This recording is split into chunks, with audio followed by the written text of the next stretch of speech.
course not. I feel like every team that we play, we all got better athletes and better guys. All across the board. It just really who wanted more. Who come out and execute, whoever do their job and play smart, fast, and physical. That's really what the game is. It's not. I feel like we always we're faster than a lot of teams.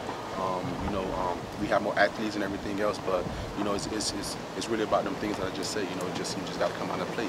You mentioned who wants it more. Is desire still an issue with this team? No, it's just we just still fighting. We can't go to the Coastal and win the Coastal and do the ACC championship. We still fighting for a good bowl game. So that's really what we still fighting for right now. Is there anything more than the good bowl game that you guys are fighting for now that the Coastal is out of reach? Yeah, for pride. At the end of the day, we lost one Coastal game, so we went and rest out. We still up there in the Coastal. North Carolina lost one. We lost one. So at the end of the day, we're still up there at the top, and for a long time it never happened that the University of Miami won almost all the Coastal games. So we're still fighting for that too. Hey, Jermaine, what issues have you guys already had with the option? I mean, it seems like when other teams run those option plays, there's somebody out of the gap. Yeah, with options and dual-threat quarterbacks, you just got to be real physical. Not real physical, but you got to be real. Got to have great eyes. You got to be disciplined. And being disciplined comes with just being gap sound and doing your job throughout the whole week. We do have kind of problems sometimes with dual-threat quarterbacks and options and everything like that. So this week we gotta really buckle down. This week and today we had a good practice for Georgia Tech. So we gotta continue that. What about tackling? I know tackling has also been an issue in open field. What can be done now? I mean, you guys have been playing football all your lives, but what can be done to kind of shore up the tackling techniques? Well, we do a lot of tackling circuits and everything like that. So we just kind of really started it back up because Georgia Tech do a lot of chops and do a lot of downhill runs and everything. So this week is a really chop and tackling kind of practice this week. So that should better this week. We haven't been tackling well, I can say. But this week, throughout the rest of the season, we got to learn how we got to get better at it because without tackling, you're not winning no games. Playing out the string, playing these last two games, especially this last one at home. What's the mindset? I mean, like you said, it's about playing for a bowl game, but what beyond that is getting this team up ready to go out there and get a couple more victories? Just really for the seniors. The seniors, they've been through a lot. This their last home game is senior day. So we just kind of doing for the seniors. And, just being able to take them guys, out, victorious. Just being able to win the rest of these games. Do it for the coaches, Artie, Mom. Just doing it for everybody. Let everybody know that at the end of the day, we lost. We still gonna come back, hard and don't quit. After seeing, go ahead. Jermaine, you touched on the coaches.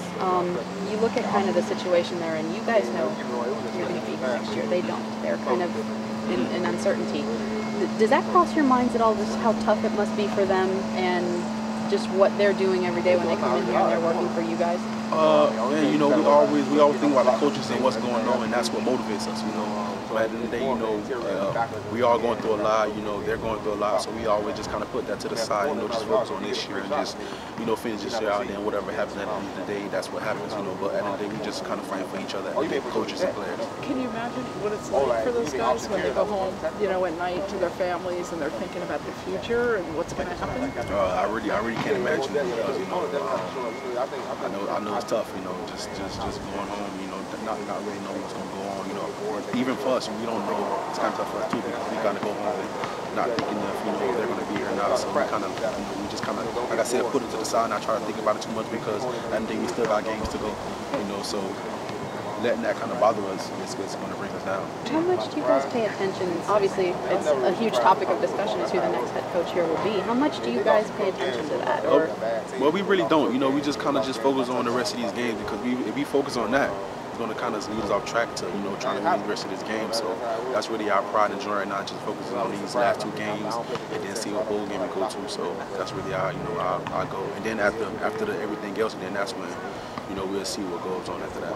Forgetting about who is the next coach, forgetting about that, about people, what kind of attributes, you're one of the top players, you're young, so you'll be back.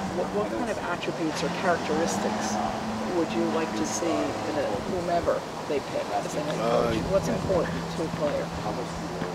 It doesn't matter, you know. Long as we get a coach, a good coach.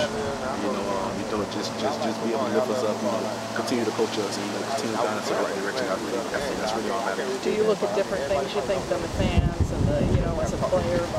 No, I don't really pay the fans and what's going on outside and distract me or distract them because just let the outside be the outside. And, it's really about us at the end of the day. So we don't really care about what nobody else says.